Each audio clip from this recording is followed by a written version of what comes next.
إن الحمد لله نحمده ونستعينه ونستغفره ونؤمن به ونتوكل عليه ونعوذ بالله من شرور أنفسنا ومن سيئات أعمالنا من يهده الله فلا مضل له ومن يضلل فلن تجد له وليا مرشدا وأشهد أن لا إله إلا الله وحده لا شريك له ولا ضد ولا ند ولا مثيل له ولا مثال له وأشهد أن سيدنا ومولانا ومعلمنا ومرشدنا ومخرجنا من الظلمات إلى النور محمدا عبده ورسوله أرسله الله بالحق بشيرا ونذيرا وداعيا إلى الله بإذنه وسراجا منيرا فقد بلغ الرسالة وأدى الأمانة ونصح الأمة وكشف الغمة فترك أمته على المحجة البيضاء ليلها كنهارها لا يزيغ عنها إلا هالك اللهم صل وسلم وبارك عليه وعلى آله وأصحابه وأزواجه وذرياته وأهل بيته أجمعين أما بعد فأعوذ بالله السميع العليم من الشيطان الرجيم بسم الله الرحمن الرحيم الرجال قوامون على النساء بما فضل الله بعضهم على بعض وبما أنفقوا من أموالهم فالصالحات قانتات حافظات للغيب بما حفظ الله واللاتي تخافون نشوزهن فعظوهن واهجروهن في المضاجع واضربوهن فإن أطعنكم فلا تبغوا عليهن سبيلا إن الله كان عليا كبيرا صدق الله العظيم رب اشرح لي صدري ويسر لي أمري واحلل عقدة من لساني يفقهوا قولي آمين یا رب العالمین۔ ہم نے ایمانیات سے متعلق جو گفتگو کی تھی، علم اور اس علم کی بنیاد پر وہ گواہی جس کو ہم ایمان کہتے ہیں، جس کا ہم اظہار لوگوں کے سامنے کرتے ہیں، اور پھر اس ایمان کی طرف دعوت دیتے ہیں۔ اس ایمان کو عرض کیا گیا تھا کہ اگر وہ ایمان خالص ہے، رجسٹرڈ ہے، تصدیق شدہ ہے، تو وہ ہمیشہ اپ ڈیٹس لیتا رہتا ہے، اللہ کے ساتھ اس کا زندہ رابطہ ہوتا ہے۔ اور جو میں نے عرض کیا تھا کہ ہم چوری سے انسٹال کر لیتے ہیں کوئی پروگرام، تو وہ پھر ہم آن لائن اس کی اپ ڈیٹس نہیں لے سکتے، اس لیے کہ ان کے یہاں اس کا ریکارڈ ہی کوئی نہیں ہوتا۔ تو وہ ایمان جو خالص ایمان ہے، سوچ سمجھ کر، جس کی تصدیق ہمارے دل نے کی ہے اور اس کا اعلان ہماری زبان نے کیا ہے، اس کا لازمی نتیجہ عمل ہے، اور عمل کا سب سے پہلا میدان انسان کی ذات ہے، اور اس کا پہلا امتحان اس کا اپنا گھر ہے۔ اس گھر کی جو فارمیشن ہے، اس کی جو بناوٹ ہے، اور اس کا جو معاشرے میں کردار ہے اور جو اہمیت ہے، ہمارے یہاں شاید 2% بھی اس کو سمجھا نہیں گیا، اور اسی کا نتیجہ ہے کہ آج ایک انارکی اور انتشار کی کیفیت ہے۔ شوہر بیوی سے راضی نہیں، بیوی شوہر سے راضی نہیں، ماں باپ اولاد سے راضی نہیں، اولاد ماں باپ سے راضی نہیں، جس کو دیکھو ایک پٹاری ہے گلوں اور شکووں کی جو وہ لیے بیٹھے۔ تو عرض کیا گیا تھا کہ معاملات میں جب ہم نکلیں گے معاشرت میں، تو چونکہ معاشرہ بنتا ہے گھروں سے، جس طرح انسان کا جسم بنتا ہے سیلز سے، وہ سنگل سیل تھا جس سے ہماری ابتدا ہوئی، اور پھر 6 فٹ کا ایک نوجوان تیار ہو جاتا ہے۔ اگر اس سیل میں کوئی خرابی ہوتی تو اگلا مرحلہ کبھی نہ آتا۔ اسی طرح یہ جو گھر ہے یہ سوسائٹی کا سیل ہے. اگر اس میں خرابی ہوگی تو وہ خرابی پھر آگے بھی چلے گی. گھر گھر نہیں رہے گا، بہت جلد پھر وہ ٹوٹ پھوٹ جاتا ہے. تو اس کے لیے جب ہم گھر کو ایک ادارے کے طور پر لیں گے، ایز اے انسٹیٹیوشن، گھر ایک پوری سلطنت ہے. جس طرح ایک ایٹم پوری کائنات ہے نا، اسی طرح ایک گھر کے اندر جب آپ ایک بیج بوتے ہیں، چھوٹی سی آم کی گٹلی ہوتی ہے، اس میں پورا آم ہوتا ہے، اور ٹرکوں کے حساب سے پھل اسی گٹلی میں ہوتا ہے جو اس پھر درخت میں سے نکلتا ہے، وہ سب کچھ اس گٹلی کے اندر ہے. اسی طرح پورا معاشرہ ایک گھر کے اندر ہے، اور جو انتشار معاشرے میں ہے وہ اصلاً گھر سے آیا. یہ جو باہر آپ کو بڑے بڑے نالے گندے نظر آتے ہیں نا، لئی نالا اور فلاں نالا اور فلاں نالا، یہ گھروں سے نکلتے، پہاڑوں سے نہیں آتے. یہ گندگی گھروں سے نکلتی ہے. اسی طرح معاشرے میں جو گند ہمیں نظر آتا ہے وہ گھروں سے نکلا ہے. یہ جو ناچنے والیاں ہیں یہ کہاں سے آئی ہیں؟ درختوں کے ساتھ لگتی ہیں. ان کا کوئی باپ ہوگا، کوئی ماں ہوگی، کوئی بھائی ہوگا، کوئی چچا ہوگا، کوئی ماموں ہوگا. کل تک یہ بھی معصوم تھیں، انہیں کس نے گندا کیا ہے؟ تو یہ وہ چیز ہے جو ہمیں اس طرف متوجہ کرتی ہے کہ ہم گھر کو وہ اہمیت دیں جو کہ گھر کی بنتی ہے، اور اپنے گھر کے ساتھ انصاف کریں. انصاف کی ابتدا سپریم کورٹ سے نہیں ہوتی، وہ ہمارے اپنے ضمیر سے ہوتی ہے. کونوا قوامین للہ شہداء بالقسط، اور کونوا قوامین بالقسط شہداء للہ ولو علی انفسکم او الوالدین والاقربین. انصاف کا جھنڈا اللہ کے لیے لے کر کھڑے ہو جاؤ، چاہے وہ گواہی تمہیں اپنے خلاف دینی پڑ جائے، اور ماں باپ کے خلاف دینی پڑ جائے، اور رشتہ داروں کے خلاف دینی پڑ جائے. غلط کو غلط کہنا ہو تو اپنے غلط کو غلط کہو. ماں باپ کی غلطی ہے، ماں باپ کی غلطی کہو. رشتہ داروں کی غلطی ہے، اس غلطی کو غلطی کہو. عدل کی ابتدا اپنی اس کو ٹیمپر مت کرو. گھر ایک ادارہ ہے، ایک انسٹیٹیوشن ہے، اور جب کوئی ادارہ آپ بنانے چلتے ہیں تو اس کا ایک نظم ہوتا ہے، اس کا ایک ٹری آف اتھارٹیز ہوتا ہے. یہاں سب سے بڑا کون ہے، پھر اس سے چھوٹا کون ہے، پھر کون کس کے تابع ہے، ان کی ذمہ داریاں کیا ہیں، ان کے حقوق کیا ہیں. یہ سارا ایک درخت بنتا ہے پورا. یہی معاملہ گھر کے ساتھ. اچھا، جب پھر آپ وہ ذمہ داریاں بانٹ دیتے ہیں تو اب دیانت کا تقاضا بھی یہ ہے اور عقل و ضمیر کا تقاضا بھی یہ ہے کہ پھر آپ ان دو آپ نے اپوائنٹمنٹس کی ہیں ان کا احترام کریں، اور جس کو جو ڈیوٹی آپ نے دی ہے اس کو وہ ڈیوٹی کرنے دیں، اور اگر اس ڈیوٹی کی زد آپ کی ذات پہ پڑتی ہے تو آپ فیس کریں. علامہ مشرقی نے جب خاکسار تحریک بنائی تو ہوٹلوں میں کھانا کھانے پر پابندی لگا دی، اور اس میں کہا یہ گیا کہ اگر کوئی بندہ ہوٹل سے کھانا کھاتے ہوئے پکڑا گیا تو اس کو ہوٹل میں سب کے سامنے جو ہے وہ تھپڑ مارا جائے گا. اور پھر علامہ مشرقی ہوٹل میں پکڑے گئے اور ان کے خاکسار نے تھپڑ مارا انہیں.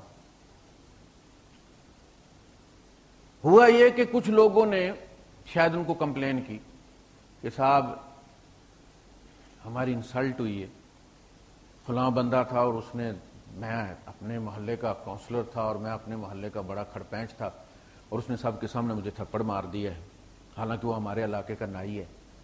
تو یہ تو ایسے تو نہیں چلے گا. علامہ نے جان بوجھ کے خلاف ورزی کی اور تھپڑ کھایا تاکہ انہیں ان کا منہ بند ہو کہ اگر میں کھا سکتا ہوں تو تمہارا باپ بھی کھائے گا اگر میری جماعت میں رہنا ہے. یہاں جس کی جو ڈیوٹی ہے وہ کرے گا. داحی خلفان ہے یہاں کا جو پولیس چیف ہے دبئی کا، اس کا چالان ہوا اور اس نے پے کیا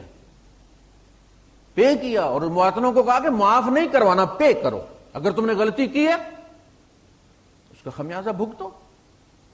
اس نے پے، اس کو اگر وہ معاف کروانا چاہتا تو اس کے لیے تو کوئی مسئلہ ہی نہیں تھا نا، لیکن اس نے معاف نہیں کروایا. اسی طرح جب آپ ادارہ بناتے ہیں، آپ نے ایک اسٹیٹ بنائی اور اس میں آپ نے کہا کہ یہ ٹریفک پولیس ہوگی اور اس میں سارجنٹ ہوگا، ٹریفک وارڈن ہوگا، اور اس کی یہ ڈیوٹی ہوگی کہ وہ سگنل پر روکے گا، ٹریفک کنٹرول کرے گا. اس وقت آپ آگے چوک پر اور اس ٹریفک وارڈن نے آپ کو ہاتھ دیا کہ آپ رکیں، سامنے کی ٹریفک جائے گی، اور آپ اپنے علاقے کے بہت بڑے چودھری ہیں اور بہت بڑے گیلانی ہیں آپ، اور وہ بیچارہ کوئی شاید کسی تیلی کا بیٹا ہے، تنخواہ بھی اس کی آپ کے شاید ڈرائیور سے بھی کم ہے، لیکن نظم کا تقاضا یہ ہے کہ اس کے ہاتھ اٹھانے پر آپ کی گاڑی رک جائے. اگر آپ نہیں کریں گے تو پھر انتشار کی ابتدا اسی چوک سے ہو جائے گی. تو جب ادارہ بنتا ہے تو اس میں اختیارات تقسیم ہوتے ہیں، اور جس کو جو کرنا ہے اسے ہر حال میں کرنا ہے. کوئی کسی کا جاہ، کسی کی وجاہت، کسی کا روب، کسی کا پیسہ اس پر اثر انداز نہ ہو. اب یہ جو اس وارڈن کی فوقیت ہے، جس بندے کو اس نے روکا ہے، وہ عہدے کے لحاظ سے ہے، نظم کے لحاظ سے ہے، ذات کے لحاظ سے نہیں ہے، مکان کی حیثیت سے نہیں ہے. بحیثیت پاکستانی وہ دونوں برابر ہیں. اسی طرح جب آپ ایک ادارہ بناتے ہیں اور اس میں ایک کو ہیڈ بناتے ہیں تو پھر آپ کو اس کی اطاعت کرنی پڑے گی. اس لیے اسلام نے اس چیز کو سخت ناپسند کیا کہ ایک رات بھی بغیر امیر کے گزاری جائے. آپ نے فرمایا جن دو نے سفر شروع کیا اور اپنے میں سے کوئی امیر نہیں چنا تو ان کا امیر شیطان ہے. امیر بناؤ، مشورہ دو اس کو، لیکن پھر جو فیصلہ وہ کر لے اس کو فالو کرو، اس میں برکت ہوگی انشاءاللہ. اللہ پاک خیر ڈالے گا. خیر اس کے کلمہ کن میں، اسباب میں نہیں ہے.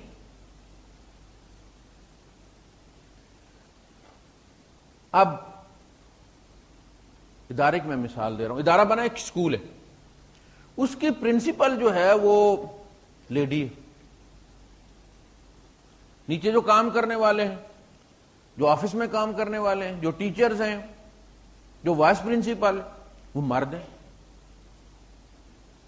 اب یہ کہنا کہ جی دیکھیں جی مردوں کی بڑی انسلٹ ہو رہی ہے اور بڑی بے عزتی ہو رہی ہے کہ جی وہ عورت کے تابع کام کر رہے ہیں. عورت کے تابع کام نہیں کر رہے، وہ اس عہدے کے تابع کام کر رہے ہیں. اس پہ چاہے کوئی بھی بیٹھے. میرے استاد جو وراثت میں جن سے میں نے افتاح کی ہے، مولانا اسماعیل صاحب، وہ یہاں اس اسکول میں لغت کے ٹیچر تھے جس کی پرنسپل عورت تھی، اور اس سے انہیں نہیں کوئی لگا کہ بھئی میری نوکری حرام ہو گئی اور میری تنخواہ حرام ہو گئی اس نے کہ میں عورت کے تابع کام کر رہا ہوں. جب ایک ادارہ ہے تو آپ کو اس کے نیچے کام کرنا. یہاں تک کہ اس عورت کے شوہر نے بھی اس کے نیچے کام کیا ہے کیونکہ وہ پرنسپل ہے. تو جب آپ ادارہ بنانے چلے، گھر کو ایک ادارہ بنانے چلے، تو ماں باپ کو بھی اب اس ادارے کو بچانا ہے، اولاد کو بھی بچانا ہے، میاں بیوی کو بھی بچانا ہے کہ یہ ادارہ برباد نہ ہو جائے. اس لیے کہ آئندہ آنے والی نسلیں اس پر کھڑی ہیں. یہ بنیاد ہے. عام طور پہ ہم اس کو گھر کو بڑا ایزی لیتے ہیں،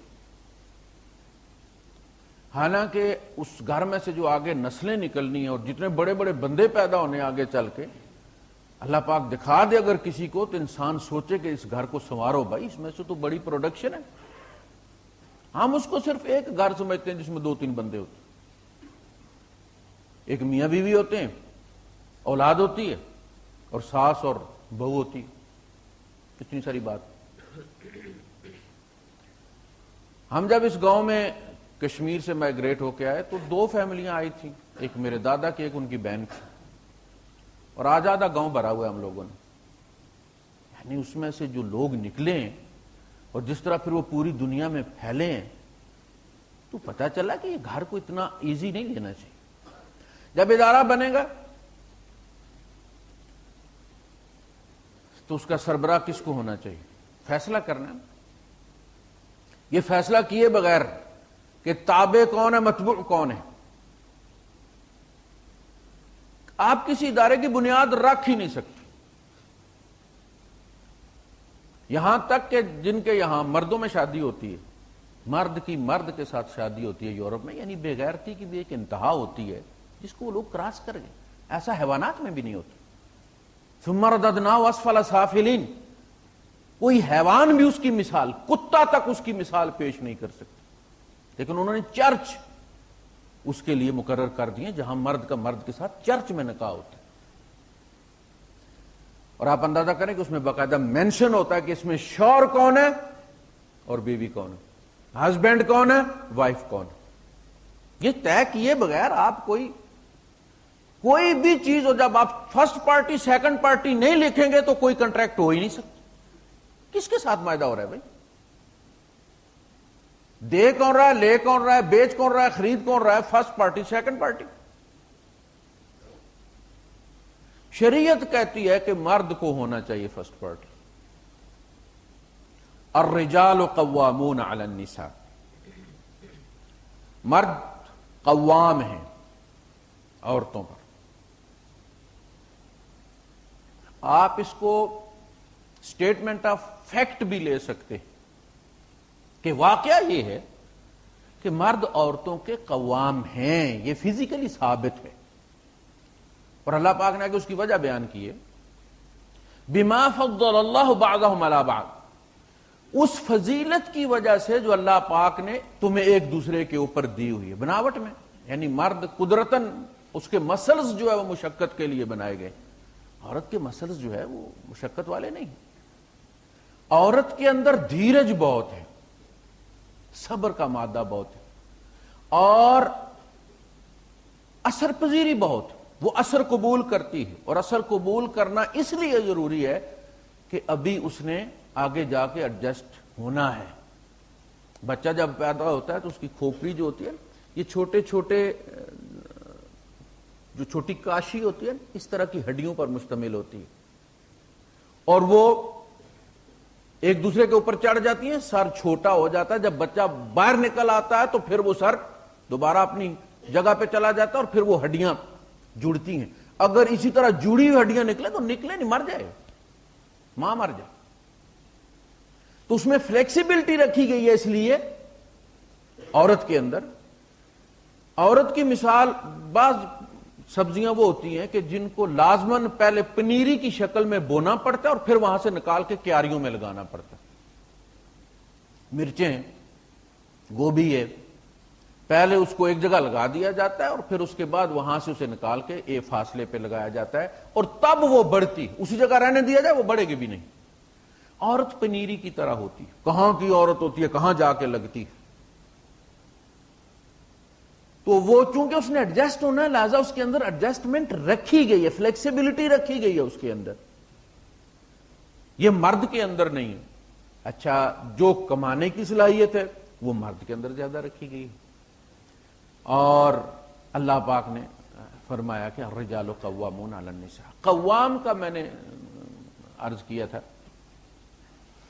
کہ آپ ایک ہلکا سا درخت لگاتے ہیں، کمزور سا، یا بیل لگاتے ہیں، اور پھر اس بیل کو اور اس درخت کو سپورٹ دینے کے لیے، کھڑا رکھنے کے لیے آپ اس کے ساتھ ایک لکڑی کھڑی کرتے ہیں. آپ وہ قوام ہے جس کی بنیاد پر وہ بیل یا وہ چھوٹی سی کومپل کھڑی ہے.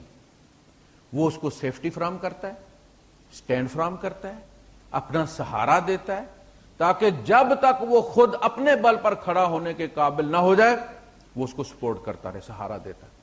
تو مرد اصل میں سہارا ہے عورت کا. کہنے کا مقصد یہ ہے اسے اس کو سہارا دینا ہے، اس کا خیال رکھنا ہے، اور وہ تمام لوازم جو اس کی زندگی کے لیے ضروری ہیں، اس کی ڈے ٹو ڈے لائف کے لیے ضروری ہیں، وہ مرد کی ذمہ داری ہے کہ فراہم کرے. اس قوام. اور آگے چل کے اللہ پاک نے بڑی پیاری مثال دی ہے کہ یہ جو سہارا ہوتا ہے یہ اس اصل یعنی بیل ہے. تو بیل اگر ایک سہارے پہ چڑھے گی تو وہ سہارا بیل سے بلند ہوگا تو وہ اس پہ چڑھے گی نا. تو تم قوام ہو، تمہیں ہمیشہ بلند ہمتی اور بلند اخلاق کا مظاہرہ کرنا ہے. تم نے ہمیشہ اس سے بلند رہنا ہے، نیچے نہیں گرنا. گھٹیا عادتیں نہیں اپنانی تم نے. ان اللہ کان علیا کبیرا، اللہ بھی بلند ہے، تمہیں بھی بلند رہنا ہے. اللہ کیا ہے؟ وہ القیوم ہے. تم کیا ہو؟ تم قوام ہو. لہذا الرجال قوامون علی النساء بما فضل اللہ بعضهم علی بعض، اس وجہ سے کہ اللہ پاک نے جو تمہیں صلاحیتیں دی ہیں. اچھا، اس میں ہوتا یہ ہے کہ بعض کیسز ایسے ہوتے ہیں کہ جو ایکسیپشنل ہوتے ہیں، استثناء ہوتے ہیں. بعض مرد عورتوں سے بھی ڈھیلے ڈالے ہوتے ہیں، قوامیت نام کی کوئی چیز نہیں ہوتی، گھر والے پکڑ کے بیاہ دیتے ہیں اور پھر انتظار کرتے ہیں کہ اب اس کے اندر سے قوام نکلے گا، اور ایسا ہوتا نہیں. یہ ایکسیپشنل کیسز ہیں. اس قسم کے کیسز میں استثناء دیا جا سکتا، یعنی آپس میں مل بیٹھ کے وہ طے کر سکتے ہیں کہ آپ کو بات کرنے کا پتہ نہیں ہے تو میں آپ کی طرف سے بات کروں گی. اب آفیشلی نکاح نامے میں کچھ اور لکھا ہوتا ہے، لیکن ڈی فیکٹو جو ہوتا ہے وہ بندہ سرنڈر کر دیتا ہے. ظاہر ہے جب میں نہیں کرتے تو بعض لوگ وہ ہوتے ہیں جو لائسنس لے لیتے ہیں، واسطے سے گاڑی چلانا نہیں آتا انہیں. اب ان صاحب کو گھر چلانا آتا نہیں ہے تو انہوں نے سرنڈر کر دیا. گھر اگر بچانا ہے تو اس کے سوائے اور کوئی، اپنی جگہ بیٹھ کے کمپرومائز کر لیں، میں آپ کی طرف سے بات کروں گی، بس آپ خاموش رہنا، جو بات میں کہہ دوں آپ کہنا ہاں ٹھیک ہے. اب وہ اس کے بیہاف پہ بات کرتی ہے کہ انہوں نے یہ کہا ہے، وہ یہ کہتے ہیں. ایون کہ اس لڑکے کی ماں سے بھی وہ بات کرتی ہے تو کہتی ہے یہ تو یہ کہتے ہیں. تو اس میں جھوٹ نہیں ہے، چونکہ اس نے پراکسی دی ہے، اس نے اٹارنی دی ہے. تم میرے بیہاف پہ جو بات مناسب سمجھو وہ کر سکتی ہو تم. تو یہ قوامیت بعض دفعہ ڈی فیکٹو تبدیل ہو جاتی ہے. اب عورتوں کی، مردوں کی تو دو چیزیں گنوائیں. ایک تو یہ کہ اللہ پاک نے جسمانی فوقیت عطا فرمائی ہے، دوسری یہ کہ بما انفقوا من اموالہم، انفاق کی ذمہ داری مرد کی لگائی گئی. عورت کے ذمہ گھر گھرستی چلانا، گھر کا خرچہ چلانا نہیں. اگر عورت کماتی ہے تو وہ اپنے پیسے کی خود مالک ہے، شوہر اس سے لے نہیں سکتا، خرچہ پھر بھی شوہر کو دینا. یعنی اگر وہ M B B S doctor ہے اور پریکٹس کر رہی ہے اور 30-35 ہزار درہم لے رہی ہے اور شوہر جو ہے وہ 3-4 ہزار درہم لے رہا ہے، تو گھر چلانا شوہر کی ذمہ داری ہے، بیوی کی نہیں. اب شوہر کہے گا جب یہ مجھے دیتی نہیں ہے تو پھر گھر بیٹھے. لیکن جب میرے کام نہ اس کا پیسہ، تو جو گھر کا ماحول ہے، میں گھر آؤں کم از کم مجھے پکی پکائی روٹی ملنی چاہیے. اب پکی پکائی روٹی بھی جو ہے وہ کہتے ہیں لوگ کہ بیوی کی ذمہ داری نہیں، تم لے کر آؤ. آپ نے یہ بات سنی ہے نا علماء سے کہ نان دینا ہے عورت کو، آٹا نہیں. نان روٹی کو کہتے ہیں، نان نفقہ ہے نا، تو نفقے میں تو آ گئے جی کپڑے وغیرہ، اور نان ہوگی روٹی. لیکن ایک بات ہے کہ آپ ہمیشہ جب بھی کوئی اس قسم کی بات ہو تو اس ماحول میں آپ جائیں گے جس ماحول میں اسلام انٹروڈیوس ہوا ہے نا عربوں میں. اگر بیوی بھی نہ پکائے، آپ کہتے ہیں اس کی ذمہ داری نہیں ہے، اس کے فرائض میں یہ شامل نہیں ہے. تو اس زمانے میں ہوٹل تو کوئی نہیں ہوتے تھے. کہیں آپ نے پڑھا ہے تاریخ میں کہ ہوٹل ہوا کرتے تھے؟ نہیں، مدینے میں کوئی ہوٹل نہیں تھا جہاں روٹی پکتی ہو. لائنیں لگا کے لوگ جو ہے وہ روٹی پکواتے ہیں. جب اپنی بیوی نہ پکا کے دے تو وہ بندہ کہاں سے پکوائے گا جی؟ جس سے بھی پکوائے گا کسی کی بیوی ہی ہوگی نا، تو وہ تو اپنے کا نہیں پکا رہی، تمہیں پکا کے کیوں دے گی؟ ایسی بات نہیں ہے. اسلام نے جو چیزیں عرف پر مبنی تھیں ان کو ایز اے لا اڈاپٹ کر لیا، یعنی ان کا ذکر کرنا.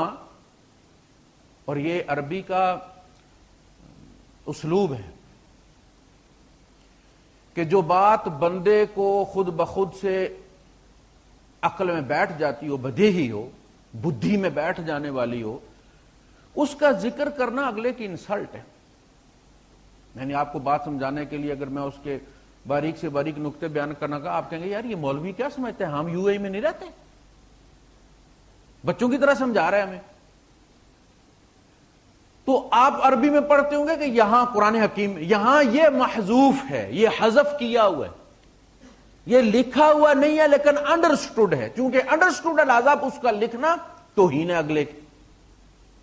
تو عرف جو ہے نا، یہ بات عرف میں موجود ہے کہ ماں باپ دلہے کے ساتھ رہیں گے، اپنی اولاد کے ساتھ رہیں گے، عرف میں موجود، صدیوں کا عرف موجود، لہذا اس کو نکاح نامے میں لکھنے کی ضرورت محسوس نہیں کی گئی کہ یہ بھی شرط لکھو کہ جی ماں باپ لڑکے کے ساتھ رہیں گے، لڑکی ان کو نکالے گی نہیں، یہ لکھنے کی ضرورت نہیں ہے۔ قرآن کہتا ہے جب وہ تیرے پاس بڑھاپے کی عمر کو پہنچے تو اس کا مطلب وہ تیرے پاس عندہ کا، وہ تیرے پاس ہونے چاہیے بڑھاپے میں، ایدی کے پاس نہیں۔ ایدی انہیں نرس دے سکتا ہے، کھانا دے سکتا ہے، لیکن وہ جپھی نہیں ڈال سکتا جو بیٹا باپ کو ڈالتا ہے، وہ پیار کا ہاتھ نہیں پھیر سکتا جو بڑھاپے میں اس وقت اسے چاہیے، وہ پوتا نہیں دے سکتا ایدی جو گود میں کھیلتا ہے۔ لہذا عندک وَقَضَىٰ رَبُّكَ أَلَّا تَعْبُدُوا إِلَّا إِيَّاهُ وَبِالْوَالِدَيْنِ إِحْسَانًا إِمَّا يَبْلُغَنَّ عِندَكَ الْكِبَرَ إِحْدَاهُمَا أَوْ كِلَاهُمَا عِندَكَ، تیرے پاس۔ تو یہ چونکہ انڈرسٹوڈ ہے لہذا اس کو نکاح نامے میں لکھا نہیں گیا کہ ماں باپ لڑکے کے ساتھ رہیں گے، اور چونکہ لکھا نہیں گیا جی لہذا جی ہم ذمہ دار نہیں ہیں اس کے۔ نکاح نامے میں تو یہ بھی نہیں لکھا گیا کہ لڑکا کرے گا کیا نکاح کے بعد، کسی نکاح میں آپ نے دیکھا ہے لکھا ہوا؟ چونکہ وہ عرف ہے، انڈرسٹوڈ ہے، نہیں لکھا گیا۔ ماں باپ کا اپنے بیٹے کے ساتھ رہنا انڈرسٹوڈ ہے، نہیں لکھا گیا، لیکن آج کل شاید لکھوا لینا چاہیے، کیونکہ کہتے ہیں نا جی وہ لڑکی کی ذمہ داری نہیں ہے جی، وہ تو شوہر کے ساتھ اس کا تعلق ہے، شوہر نہ ہوا چائنا کا کھلونا ہو گیا، پکڑا اور لے کے چل پڑے برائے فروخت۔ تو جب انفاق کی ذمہ داری مرد کی ہے اس کو سمجھاؤ بھائی باہر نکلو، اور پھر فیلڈ میں کام کرنے کی صلاحیتیں بھی اس میں رکھی گئی۔ یہ دو مینشن کی مرد کے اندر، اور عورت سے کیا مطلوب ہے دو مینشن کی اس کے اندر۔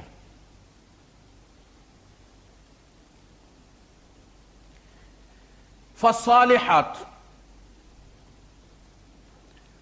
تو نیک بیویاں، وہ نیک ہے نا، فوائل للمصلین، بربادی ہے، تباہی ہے نمازیوں کے لیے۔ کہا سارے نہیں، الذین ہم عن صلاتہم ساہون، جو اپنی نمازوں کے مقصد سے غافل ہیں۔ تو آگے اس کی تفسیر کر دی کہ کن نمازیوں کے لیے بربادی ہے۔ فالصالحات، پس نیک بیویاں تو وہ نیک ہیں، قانتات جو تابع دار ہیں۔ قنوت کس کو کہتے ہیں؟ اظہار تابع داری۔ سورہ احزاب میں فرمایا وَمَن يَقْنُتْ مِنْكُنَّ لِلَّهِ وَرَسُولِهِ، اے نبی کی بیویوں تم میں سے جو تابع دار ہوں گی اللہ کی اور اس کے رسول کی تو ان کے لیے یہ اجر ہے، یہ اجر ہے، یہ اجر ہے۔ تو قنوت کس کو کہتے ہیں؟ ایک تو ہے قانت عملی پریکٹیکلی، ایک وہ ہے کہ جو اظہار کرتا، ہم نماز میں اظہار کرتے ہیں جب قنوت پڑھتے ہیں، اللہم ایاک نعبد ولک نصلی ونسجد ونشکرک ولا نکفرک، ہم تیرا شکر کرتے ہیں، تیری ناشکری نہیں کرتے، اور کرتے ہیں ایاک نعبد، صرف تیری بندگی کرتے ہیں اور دوسروں کی بھی کرتے ہیں، یعنی ہم ہر نماز میں آ کر جھوٹ بولتے ہیں۔ وَنَخْلَعُ وَنَتْرُكُ مَن يَفْجُرُكَ، جو تیرا نافرمان ہے ہم اس سے قطع تعلق کرتے اور اس کو چھوڑتے اور نہیں چھوڑتے۔ تو چونکہ ہمیں مطلب نہیں نا پتا ہم کیا کہہ رہے ہیں. اللہ کے رسول صلی اللہ علیہ وسلم نے فرمایا بہت سارے قرآن پڑھنے والے وہ ہوتے ہیں کہ وہ قرآن پڑھ رہے ہوتے ہیں اور قرآن ان پر لعنت کر رہا ہوتا ہے. فالصالحات قانتات، پس نیک بیویاں وہ نیک جو تابع دار ہوں اپنے شوہروں کی. یعنی نیکی کی ایک قسم وہ بھی ہوتی ہے کہ خاتون بہت نیک ہیں اور شوہر بیٹھا ہوا جو ہے وہ بیچارہ انتظار کر رہا ہے اور وہ نفل پہ نفل پڑھتی چلی جا رہی ہیں. عشاء کی نماز پڑھتی ہیں تو پتہ چلتا ہے تراویح پڑھ رہی ہیں. آپ پھر فون کر کے کہتی ہیں میں لمبی نماز پڑھتی ہوں تو شوہر غصہ کرتا ہے. تو شوہر نے تو غصہ کرنا ہوا. عورت نہ نفل نماز شوہر کی اجازت کے بغیر، اس کی رضامندی کے بغیر پڑھ سکتی ہے، نہ نفل روزہ رکھ سکتی ہے. پہلے اس سے پوچھے گی، شیڈول پوچھے گی، اس کے بعد روزہ رکھے گی. قانتات تابعدار.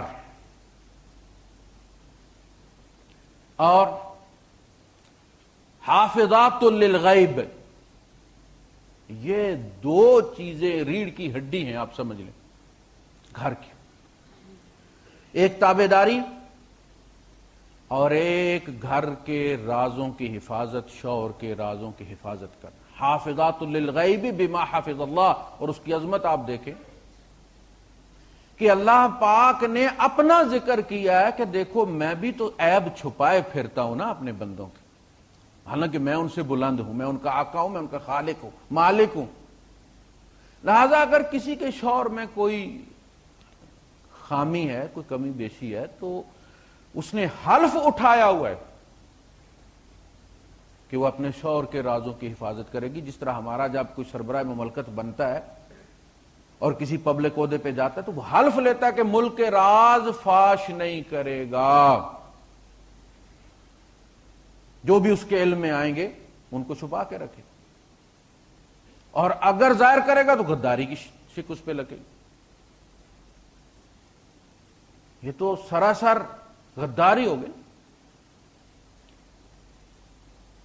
اگر ہمارا اپنا آرمی چیف یہ کہہ دے کہ جی ہمارے پاس تو اسلحہ ہی کوئی نہیں، ہمارے پاس تو 5 دن کا اسلحہ ہے، یا ہمارا فلاں میزائل تو اصل میں کام کرتا ہی نہیں ہے جی، ہم نے ایسے ہی روک ڈالا، تو بندے کہیں گے بڑا ہی سچا بندہ بھائی، سبحان اللہ، جب سے لگا جماعت کے ساتھ الحمدللہ سچ بولنا شروع اس نے کر دیا ہے. تو یہ وہ سچ ہے جو غداری ہے.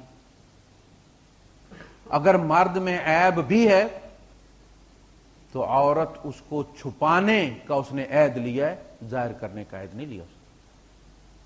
بندے میں عیب ہیں تو کپڑے پہنائے گئے ہیں نا، بدصورت لگتا ہے بغیر کپڑوں کے بندہ.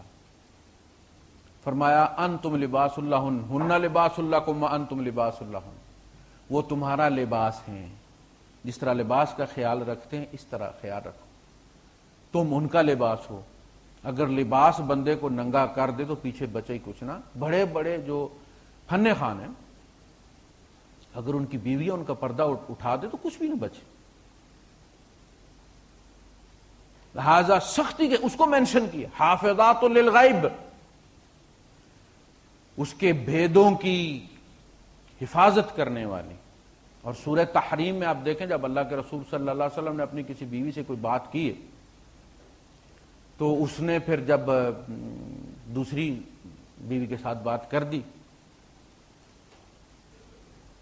اور اس نے جب حضور سے پوچھا تو حضور کو پتہ چل گیا کہ میری بات جو ہے وہ آگے چلا دی گئی، حالانکہ ایسا ہونا نہیں چاہیے. تو آپ نے پوچھا ان سے میں نے بات کی تھی تمہارے ساتھ اور تم نے پھر آگے بات کر دی. تو انہوں نے کہا کہ من انبا کا حاضر، یس اور نو کرنے کی بجائے کہ ہاں کی ہے یا نہیں کی، انہوں نے فوراً پلٹ کے وار کیا من انبا کا حاضر، آپ کو میری کس شوکر نے بتایا. یہ ہوتا ہے نا مسئلہ. یعنی اب بھی یہی ہوتا ہے کہ آپ پاکستان والوں سے پوچھیں گے جی وہ آج لڑکا جو ہے وہ ہوٹل میں چرس پی رہا تھا، یہاں سے باپ فون کرے نا اپنی بیوی کو کہ میں نے سنا کہ وہ بیٹا آج ہوٹل پہ کسی چرس پی رہا تھا، تو وہ فوراً کہتے تو انہوں کنے دسیا ہے، یعنی یہ نہیں کہے گا کہ ہے یا نہیں ہے، اب وہ پیچھے پڑ جائے گی، تفتیش شروع ہو جائے گی، قسمیں اور قرآن کھانے شروع ہو جائیں گے لوگ کہ میں نے نہیں بتایا، وہ پھوپھی نے بتایا جی میں نے نہیں بتایا، وہ فلاں نے بتایا میں، یعنی وہ چرس جرم رہ ہی پیچھے گیا، بڑا جرم یہ بن گیا کہ باپ کو بتایا کس نے؟ ہم نے تو وہ ٹانگے کی طرح پٹی باندھی ہوئی تھی اس کی آنکھوں پر، یہ بات بتائی کس نے؟ من انبا کا ھذا قال نبأنی العلیم الخبیر، مجھے اس علیم اور الخبیر نے بتایا جس کو سب بھید پتہ ہے۔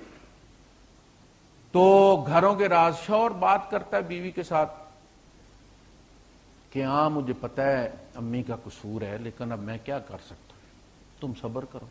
انہیں صبح اٹھ کے فوراً ہی جا کے کہنا وہ تیرا اپنا پتر کہن ڈیا ہے تیرا قصور ہے بھائی۔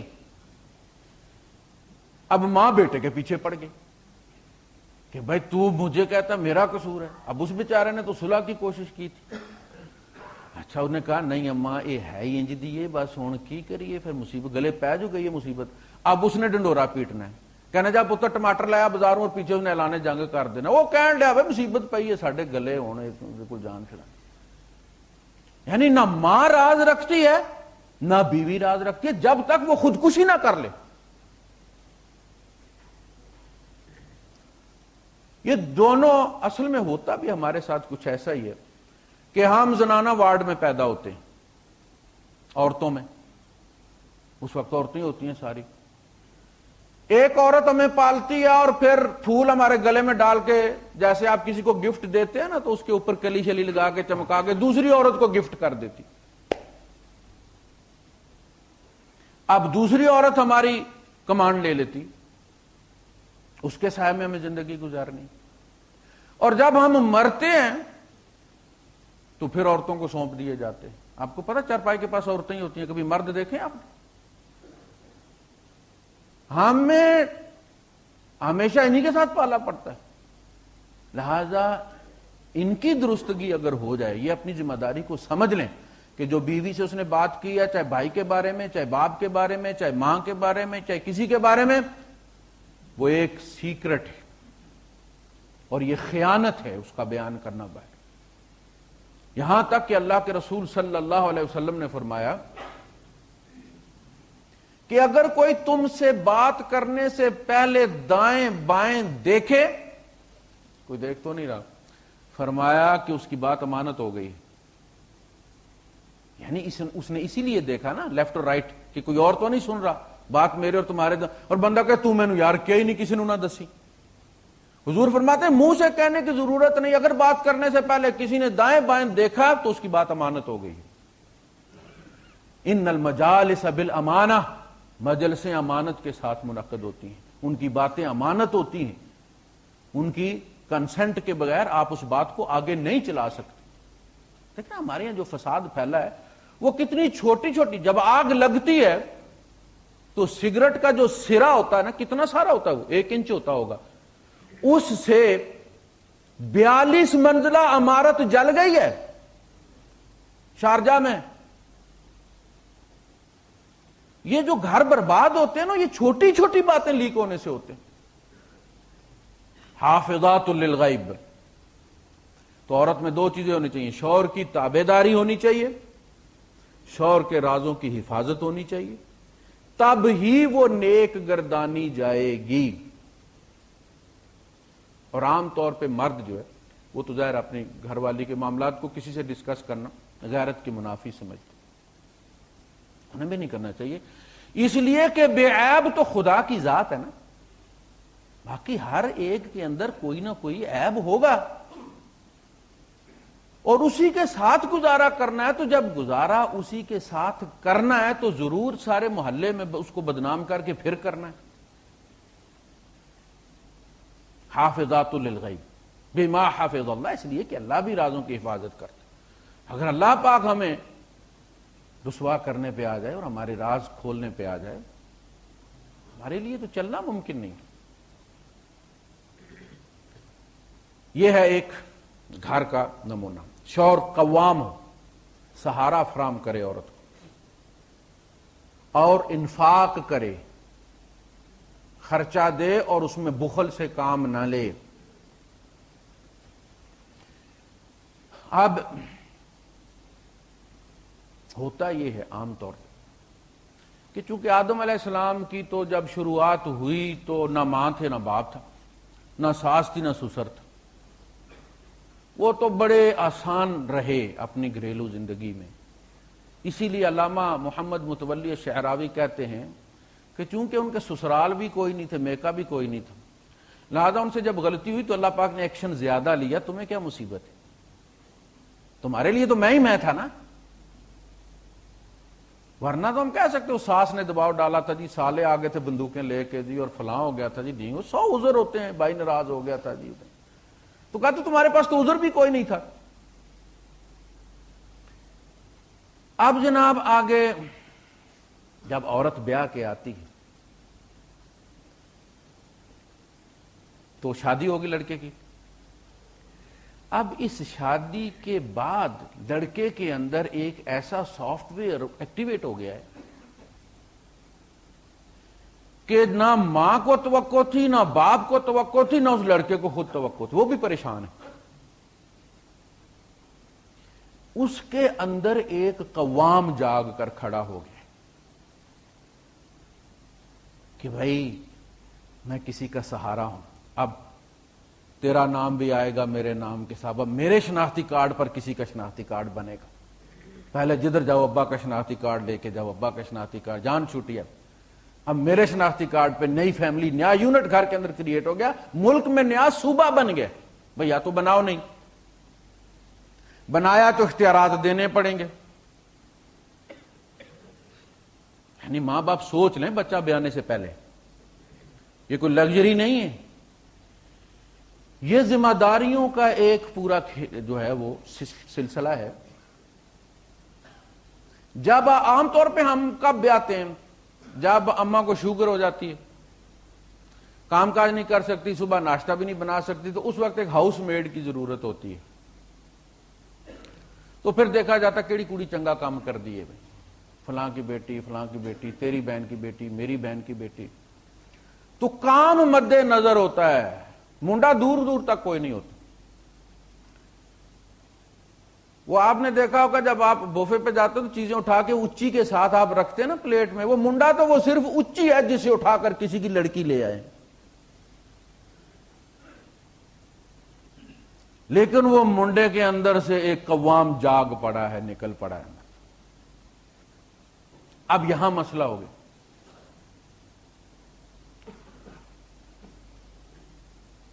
جب چھڑا ہوتا ہے نا، اس کی کوئی زندگی کوئی نہیں ہوتی، اس کی کوئی چیز اس کی اپنی نہیں ہوتی. belongs to none but everyone. اس کی چیز گھر میں موجود ہر بندے کی ہوتی ہے. اس کا تولیہ جو مرضی اٹھا کے چل پڑتا، اس کا سلیپر کوئی گھسیٹتا پھرتا ہے، وہ بنیان ہی بیچارہ ڈھونڈتا پھرتا، کل یار میں اتنے لائی سی، کوئی دوسرا پہن کے چل پڑا ہے. اس کی کوئی چیز اس گھر میں اپنی نہیں ہوتی. تکیہ آ جائے گا تو کل دوسرا ہو جائے گا، کمرہ آ جائے تو کل انہوں نے منجا اٹھا کے دوسرے کمرے میں ڈال دیا، وہاں چلا گیا. تو وہ تو گیند بنا ہوتا ہے نا. جو ہی شادی ہوئی تو اب عورت نے اس کی چیزیں سمیٹ سمیٹ کر رکھنی شروع کر. یہ آپ کی بنیان، یہ آپ کا تولیہ، یہ آپ کا ٹوتھ پیسٹ، یہ آپ کا ٹوتھ برش، یہ آپ کے جوتے، یہ آپ کے سنتے سنتے اس کے اندر سے آپ نکل آتا. اب گھر والے پریشان ہو جاتے، یہ کیا پٹی پڑھا رہی ہے ہمارے لڑکے. اما وہ بھائی پوچھ رہا تھا مجھ سے کہ میرا تولیہ کیوں لیا ہے؟ اچھا یہ شروع کر دیا نہیں پٹی پڑھانی میرے بیٹے کو. اب یہ سلسلہ اب آپ نے ایک صوبہ بنایا، وہ صوبے کا وزیر اعلیٰ ہے، اس کی اپنی بیوروکریسی ہے، اس کو بیوروکریسی بریف کر رہی ہے کہ بھئی آپ اب ایک گھر والے ہیں، آپ کا ایک گھر ہے، آپ کی چیزوں کو پرائیویٹ چیزیں اب آپ کی بن گئی ہیں، لہذا آپ کی اجازت کے بغیر کسی کو وہ چیزیں لینی نہیں چاہیے. اچھا بچہ شادی کر کے لے آیا اور آج مری جانا ہے، شکر پڑیاں، ایوبیا، نتھیا گلی، جناح پارک، شالیمار لیے دوڑ رہے. اور اماں کو جو ہے وہ مصیبت پڑ گئی، میں اپنے کام واسطے کیتی سی، کڑی نو کاری نہیں ٹھہرن دینا. وہ صبر کر جو بھائی، بیٹھ جائیں گے گھر میں. آپ دیکھیں گدھا ہے نا، گدھا سب سے بدنام جانور ہے، گالی ہے، گدھا اپنے نام پر خود گالی ہے۔ لیکن اس سے بھی جب آپ کام لینے کے بعد اس کے اوپر دو پلے پڑے ہوتے ہیں جن کو چول تھڑا کہتے ہیں، جب آپ اس کے اتارتے ہیں نا تو پھر وہ ایک شوٹ لیتا ہے، دوڑتا ہے، کبھی ادھر کبھی ایسٹ کبھی ویسٹ، اس کو ٹیٹنا مارنا کہتے ہیں ہماری زبان میں۔ جو ہی پلے اتارو تو وہ ٹیٹنا مارتا ہے، دوڑتا ہے ادھر پاگلوں کی طرح، لیکن مالک کو پتا کہ ابھی یہ ٹھیک ہو جائے گا، مٹی میں ربڑ کے پھر آ کے کھڑا ہو جاتا ہے، پلانا رکھو کام کرو۔ اور بھائی گدھے کو بھی موقع دیا جاتا ہے ٹیٹنا مارنے کا، اس کو مارنے تو ٹیٹنا اگر 2-4 دن مار رہا ہے، لے کے آگے پیچھے بھاگ رہا ہے، تو نئی ملی ہے اور اب وہ آپ ہو گیا ہے تو تھوڑا سا مزہ لینے دو۔ آپ بھی تو اسی طرح گئی تھی نا۔ اب گھر کے اندر 2 مرد ہیں 2 عورتیں، اب ماں جیلس ہونا شروع ہو گئی ہے، عورت سے جیلس ہونا شروع ہو گئی ہے، دیا بھی خود ہے۔ یہ ایسے جیسے آپ گاڑی بیچتے ہیں اور جب وہ کسی کی ہو جاتی ہے تو بڑی اچھی لگتی ہے، جب تک اپنے پاس رہتی ہے نا تو چونکہ یوز ٹو ہو چکی ہوتی ہے، اس کا رنگ بھی ہماری آنکھوں میں نہیں پھبتا اور بھی بہت سارے عیب نکل آتے ہیں، لیکن جب جو ہی غیر کی ہوتی ہے تو پھر آپ پریشان ہوتے ہیں، یار میں بڑی غلطی کر بیٹھا بھائی، یار بیچ بہت اچھی گاڑی تھی۔ یہی کچھ ہوتا ہے، وہ خود ہی دیا گفٹ کر کے اور اب خود ہی پچھتا رہی ہیں، انہیں کھس لیا ہے، حالانکہ کھسیا کوئی نہیں، دیتا ہے تسی آپ پہ، وہ جیلس ہونا شروع ہو جاتی ہے۔ اس میں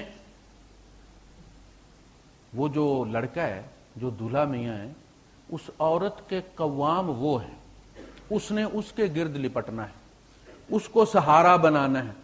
وہ جب اس کو سہارا بناتی ہے، قوت حاصل کرتی ہے، تو اماں کہتے ہیں میرے منڈے نے ہاتھ نہ لائیں بھائی، وہ قوام ہے، کلی ٹھوکی گئی ہے بیل کے ساتھ چڑھنے کے لیے، وہ بیل اس کو ہاتھ نہ لگائے تو چڑھے گی کیسے بھائی؟ یہ وہ پہلا ٹینشن ہے جو ہمارے گھر میں کریٹ ہوتا ہے۔ اب اس میں ظاہر ہے ایک نظم ہے، نظم میں چول تھڑے سے یاد آگے مولانا اسماعیل صاحب، میں نے ذکر کیا ان کا، بڑی رنگا رنگ شخصیت۔ وہ بتاتے ہیں کہ ان کے علاقے میں سردی بہت ہوتی ہے، دھیر کا علاقہ، کہتے ہیں کہ سردی تھی تو رات کو کسی شوہر نے بیوی سے آواز دے کے کہا کہ اوپر ڈالنے کے لیے کچھ ہے، تو اس نے کہا کہ چول تھڑا ہے۔ اس نے کہا یہ بھی کوئی کرنے کی چیز ہے، ڈانٹ دیا اس کو، خاموش ہو گئے۔ جب سردی ہڈیوں تک پہنچی تو پھر بلبلائے، کچھ اوپر کرنے کے لیے ہے؟ بیوی نے کہا چول تھڑا ہے، اب چپ کر گئے۔ پھر جب ہڈیوں میں داخل ہو گئی سردی تو پھر پوچھا ہے اوپر کچھ کرنے کے لیے ہے؟ تو اس نے کہا چول تھڑا کہتے ہیں خانہ خراب، اس کا نام نہیں لو، اوپر ڈال دو بس۔ تم نام لینا ضروری ہے۔ ہم اپنے عقائد ایمانیات، اپنے معاملات، اپنی معاشرت، اپنے اخلاقیات میں اتنے چول تھڑے اپنے اوپر ڈالے ہوئے ہیں، لیکن نام لینا پسند نہیں کرتے۔ جو شرک کر رہا ہے اس کو کہو نا کہ تم نے شرک کیا ہے، تو غصہ کر جاتا۔ جو بدعت کر رہا ہے اس کو کہو نا تم نے بدعت کی ہے، غصہ کر جاتا۔ نام نہیں لو اس کا، کر رہا ہے لیکن نام نہیں لو۔ تو صاحب وہ اسی طرح ہماری گھریلو زندگی میں بھی اگر کوئی مسئلہ پیدا ہوا ہے تو ظاہر ہے ماں تو ماں ہوتی ہے نا، اگرچہ وہ ہمارے لیے مقدس ہوتی ہے، ہمارا آئیڈیل ہوتی ہے، لیکن عورت ہمارے باپ کی بیوی ہے، ایک عورت ہے، وہ اس میں بھی ڈھیر ساری غلطیاں ہیں۔ تو ہم ماں کو کچھ نہیں کہہ سکتے، وہ ہماری سینئر ہے، ہم نے اس کے سینئر کو رپورٹ کرنا ہے۔ بیٹا کس سے کہے گا؟ عام طور پہ باپ کا دکھ اولاد کو اصل میں اسی وقت محسوس ہوتا ہے جب وہ شادی کر لیتی ہے، پہلے ہمیشہ وہ باپ کو ظالم اور ماں کو مظلوم سمجھتے رہتے ہیں، اس لیے کہ ماں کے بھارا ہماری ماں ہے. لیکن جب اس کو بیوی ملتی ہے اور پھر بیوی پلٹ کے اسے جواب دیتی ہے اور اسے آگ لگتی ہے تو اس کو احساس ہوتا ہے یار اوئے میرا باپ ان انگاروں پر کھڑا تھا، اس نے ایک جواب دیا، میری ماں تو سارا دن زبان اندر کرتی ہی نہیں ہے. تو ہماری تو چونکہ ماں ہے لہذا ہمیں تو وہ دکھ تکلیف نہیں ہوتی، لیکن شوہر کی بیوی ہے تکلیف تو اسے ہو رہی ہے. تو وہ باپ کو کمپلین کرے گا کہ اماں نے یہ بات کی ہے تو میں بات کروں گا تو مناسب نہیں ہے، آپ امی کو سمجھا دیں کہ اس طرح سے بات نہ کریں. یعنی نظم کا طریقہ یہ ہے کہ بجائے اس کے کہ وہ ماں پر مقدمہ چلائے، وہ باپ سے بات کرے کہ ابا آپ اماں کو سمجھا دینا کہ اس طرح سے مناسب نہیں ہے، یہ جو انہوں نے زبان استعمال کی ہے، یہ جو بات کی ٹھیک نہیں. یہ ایک نظم کا طریقہ ہے. تو یہ جو چکلیں سے شروع ہوتا 1 مہینہ ابھی مہندی نہیں اترتی تو گڑبڑ شروع ہو جاتی ہے. شادی ہوئی ہے ابھی رخصتی نہیں ہوئی اور طلاق، فرسٹ ڈے طلاق. یہ کچھ یعنی کچھ تک ہے. ایک تو ہوتا ہے نا چلے کوئی آدمی رہتا ہے اور پھر اس کی غلطیاں واضح ہوتی ہیں تو آدمی کو ادھر پہلے دن طلاق. تو یہ لوگ اس کو معمولی سمجھتے. اولاد ہے نا، اب جو وہ میاں بیوی ہیں جو نئے دولہا دلہن بنے ہیں، بچہ ہو گیا ان کے یہاں. جب بچہ ہو گیا تو اب ایک نئی شخصیت نکلی ہے. دیکھیں درخت جب نکلتا ہے پہلے 2 کونپلیں نکلتی ہیں، پھر 2 نکلتی ہیں اور وہ پھر ٹہنی بنتی ہے، پھر اسی ٹہنی کے ساتھ پھول لگتا ہے، اسی کے ساتھ پھل لگتا ہے. یہ گھر کے اندر سے اب چیزیں نکل رہی ہیں اور بندے کے اندر سے بندہ نکل رہا ہے. وہ بندہ جو شادی سے پہلے تھا وہ شادی کے بعد وہ والا نہیں ہے. اب اس کو آپ دہی کو اگر دودھ بنانے چلیں لسی بن جائے گی، دودھ کبھی نہیں بن سکتا. اماں پلٹا کے واپس اس کو اپنی رحم میں لے جانا چاہے نہیں لے جا سکتی، اس لیے کہ دنیا آگے چل رہی ہے، پیچھے اس کو ریورس کرنا ممکن نہیں. یہ ایک نیچرل پروسیس ہے. اس کے اندر سے ایک شور نکلا ہے، ماں نے آج تک بیٹا ہی دیکھا تھا، جب اس میں سے شور نکلا تو وہ ششدر ہو گئی اور سارا بلیم آ گیا لڑکی پر کہ جی اس نے خراب کیا. اب جب اس کی اولاد ہو گئی تو اب ایک نیا بندہ اور نئی بندی نکلے. وہ جو عورت ہوتی ہے وہ اپنی ذات پہ شاید ظلم برداشت کر لے، لیکن جب اس کی اولاد ہو جاتی ہے تو ایک نئی عورت ہوتی ہے. وہ شوہر کے سامنے بھی خم ٹھونک کے کھڑی ہو جاتی. یہ صرف یہ ماں نہیں، کائنات میں ہر ماں بدل جاتی ہے. مرغی آپ نے 10 سال سے رکھی ہوئی ہے، آپ کی گود میں آ کے بیٹھتی ہے، لیکن جب وہ بچے نکالتی ہے تو آپ کو اس طرف وہ آنے نہیں دیتی. اس کی باڈی لینگویج بدلی ہو جاتی ہے، اس کی آواز بڑی خوفناک ہو جاتی ہے. اب موٹی ہو جاتی ہے، اس کو ڈکٹیٹر والی. خبردار، بلی ہے، پالتو بلی. آپ ہاتھ پھیرتے رہتے ہیں لیکن ذرا بچے ہونے دیں اس کو. اب وہ ماں ہے، آپ کو بھی ادھر پھٹکنے نہیں دیتی. اب اس کے اندر سے ماں نکلی جو اپنی ذات پر تو شاید ظلم برداشت کر سکتی ہے، قربانی دے سکتی ہے، لیکن اولاد کی قربانی کبھی نہیں دیتی. وہ خم ٹھوک کے پورے محلے کے سامنے کھڑی ہو جاتی. اب وہ دیکھتی ہے کہ یہ بندہ جو ہے یہ تو میری اولاد کا نقصان کر رہا ہے. دیکھیں نا، انفاق جب ہم کرتے ہیں، شادی سے پہلے بھی ہم کر رہے تھے، سارا کچھ ماں باپ کو دے رہے تھے، وہ ماں بہن بھائیوں میں تقسیم کر رہے تھے. اور چونکہ ہماری کوئی چیز بھی اپنی نہیں تھی، نہ تولیا نہ جوتی نہ تکیا نہ چادر، جو دل ان کا کیا وہ کمبل پھینک دیا ہمارے اوپر، چول تھڑا ہم سو گئے. لیکن شادی کے بعد جب ہمارے اندر سے وہ آپ نکلا تو ہر چیز ہماری پھر اپنی ہونی شروع کی. اسی طرح ہماری کمائی بھی شادی سے پہلے اپنی نہیں ہوتی، لیکن جو ہی شادی ہوتی ہے پھر اولاد ہوتی ہے تو اب وہ جو ہم دے رہے ہوتے ہیں اس پہ وہ بیوی پھر دیکھتی ہے کہ یہ تو میری اولاد کا حق مارا جا رہا ہے، یہ تو میرے بچوں کا پیٹ کاٹا جا رہا ہے، میرے بچوں کی تعلیم کے پیسے کاٹ کے ادھر دیے جا رہے ہیں، اور اس کے بھائی سارا دن چرس پیتے رہتے ہیں. اب یہاں کلیش شروع ہوتا ہے، نہیں دینے دوں گی، نہیں دینے دوں گی، یہ میری اولاد کا حق ہے. اب پھر یہاں ساس کو تکلیف ہوتی ہے، سسر کو تکلیف ہوتی ہے، دیکھو ہمارے منڈے کو روکتی ہے. وہ نہیں روک رہی، اس کے اندر موجود ماں روک رہی ہے۔ ابھی اس کے بچوں کی زندگی اور موت کا مسئلہ ہے۔ اچھا، یہاں پہ جب بچہ اس لیول میں ہوتا ہے تو عام طور پہ جو ہماری اپنی بھی یادداشت ہے اور جو دوست یاروں کا تجربہ بھی ہے وہ یہی ہے کہ پھوپھیاں بڑا انٹرفیئر کرتی ہیں، وہ مفت کی مشیر ہوتی ہیں، تنخواہ نہیں لیتی۔ جیسے ہمارے دوست وکیل نے فیس کوئی نہیں نہ لی مقدمہ لڑنے کی، اسی طرح وہ فیس کوئی نہیں لیتی لیکن بھائی کو چکر دینا شروع کر دیتی اور بھائی چکر میں آ جاتے ہیں، ان کے کہنے پہ چلتا ہے، اولاد کا خیال کوئی نہیں ہے اور ان بھتیجوں اور بھانجوں کا بڑا خیال ہے، ان کے لیے شاپنگ ہوتی ہے اور بچے کے لیے کچھ نہیں لے کر جایا جاتا۔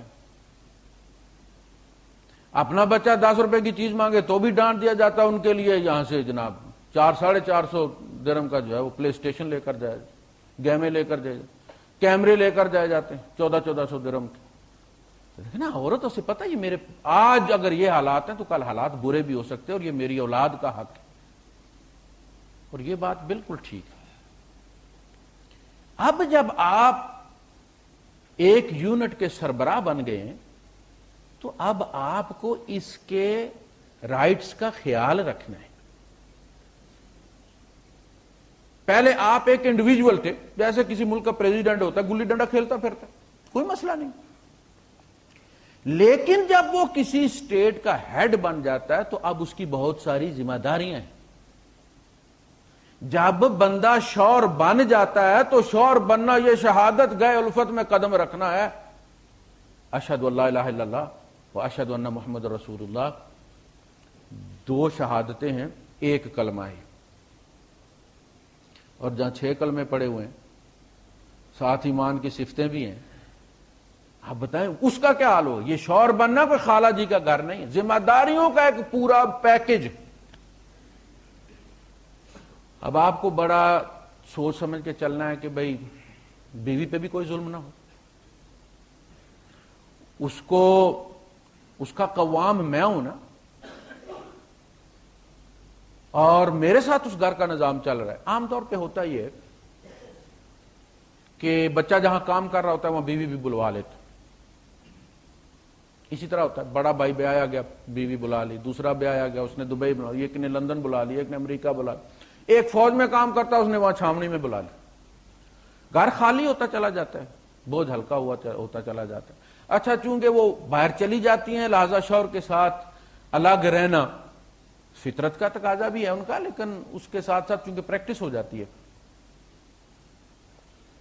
اب ان کا پلٹ کے واپس اسی صورتحال میں چلے جانا یہ بہت مشکل ہوتا ہے، ناممکن ہے لیکن مشکل ہوتا ہے۔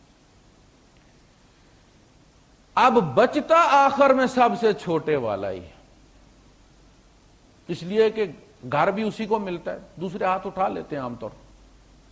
ماں باپ بھی چھوٹے کے پاس ہی ہوتے ہیں، گھر بھی چھوٹے کے پاس ہی ہوتا ہے، اور فیڈ وہ کرتے رہتے ہیں، خرچہ ماں باپ کو بھیجتے رہتے ہیں جو بھی ضرورت ہوتی ہے ان کی۔ لیکن شاید اب اس طرح سے ایک جگہ رہنا، اس لیے کہ ماحول بدلی ہوگا نا، 2-4 بچے ہو گئے، بچوں نے پڑھنا ہے، ایک پڑھی لکھی خاتون ہے، اس کا رجحان تعلیم کی طرف ہے، وہ بچوں کو پڑھانا چاہتی ہے، اور ایک جو بچے گاؤں کے بچے آپ کو پتا سارا دن بنٹے کھیلنے ہیں۔ اب جب یہ بچے اکٹھے ہوں گے تو ماحول بدلی ہو جاتا ہے، ماحول بدلی ہو جاتا ہے، وہ پڑھنے والا ماحول رہتا ہی نہیں، اس لیے کہ آدھے بچے باہر بنٹے یا گلی ڈنڈا کھیل رہے ہیں، آدھے اندر ہوم ورک کر رہے ہیں، ممکن ہی نہیں ہوتا، وہ پھر بےچارے 2 حرف لکھتے ہیں، پھر دیکھتے ہیں چھکا لگا کہ نہیں لگا۔ وہ جو پڑھ رہے ہیں وہ بھی نہیں پڑھ رہے، اس لیے کہ توجہ ان کی باہر ہے۔ تو جس نے پڑھانا ہے اسے پتا ہے کہ پڑھائی کا ایک ماحول ہونا، اس نے کہنا بھائی میرے بچے الگ کر دو، مجھے بچے پڑھانے دو، یہ جو بچے جو تم تیار کر رہے ہو نا اس حویلی میں ایسے بچے نہیں مانگتی، اس کا جائز مطالبہ ہے۔ تو وہ پھر ایک سپریشن ہوتی ہے، اور یہ کوئی غیر فطری نہیں۔ آخر 8 بیٹے اور آگے ان کی اولادیں ایک حویلی میں کیسے رہ سکتے، اور اس پہ اصرار کرنا کہاں کا اسلام ہے؟ پھر ماں کہ رحم سے انسان الگ ہوا، ایک ٹائم تھا قدرت نے رکھا اسے، پھر جب وہ ٹائم پورا ہو گیا تو اب اسے وہاں سے نکلنا ہے، اب اس کا وہاں رہنا نقصان دہ ہے، درد نہ ہو تو دردوں کا ٹیکہ لگا دیا جاتا ہے، لیکن اس نے وہاں سے موو کرنا ہے، اب وہاں رہنا اس کی موت ہے، کل تک وہی اس کی زندگی تھی۔ اسی طرح چھڑے رہنا یہ کوئی مستحسن نہیں ہے۔ میں ایک صاحب کی تقریر سن رہا تھا تو انہوں نے کہا کہ یہ اسلام نے کوئی شادی فرض نہیں کی، یہ بندے پہ چھوڑ دیا۔ دیکھیں حضرت عیسیٰ علیہ السلام نے نہیں یہ بوجھ اٹھانا پسند کیا، یا حضرت یحییٰ علیہ السلام نے نہیں اٹھانا پسند کیا، تو کوئی مسئلہ نہیں ہے۔ لیکن میں یہ کہتا ہوں کہ نبی کریم صلی اللہ علیہ وسلم کے بعد پچھلے نبیوں کے اعمال کا ریفرنس دینا نبی کریم صلی اللہ علیہ وسلم کی توہین ہے۔ تمہارے نبی نے شادی کی تھی یا نہیں کی تھی؟ حضور نے دیکھیں اللہ نے کہا انکحو، جس طرح کہا اقیمو قائم کرو نماز، اسی طرح فرمایا انکحو الایام منکم، چھڑوں کا نکاح کرو۔ تو نکاح کرنا اللہ نے واجب کیا، اور نبی کریم صلی اللہ علیہ وسلم نے فرمایا النکاح من سنتی فمن رغب عن سنتی فلیس منی، نکاح میری سنت ہے، جس نے میری سنت کو ناپسند کیا وہ میری امت میں سے نہیں۔ انشاءاللہ یہ موضوع چلے گا۔ وآخر دعوانا الحمدللہ۔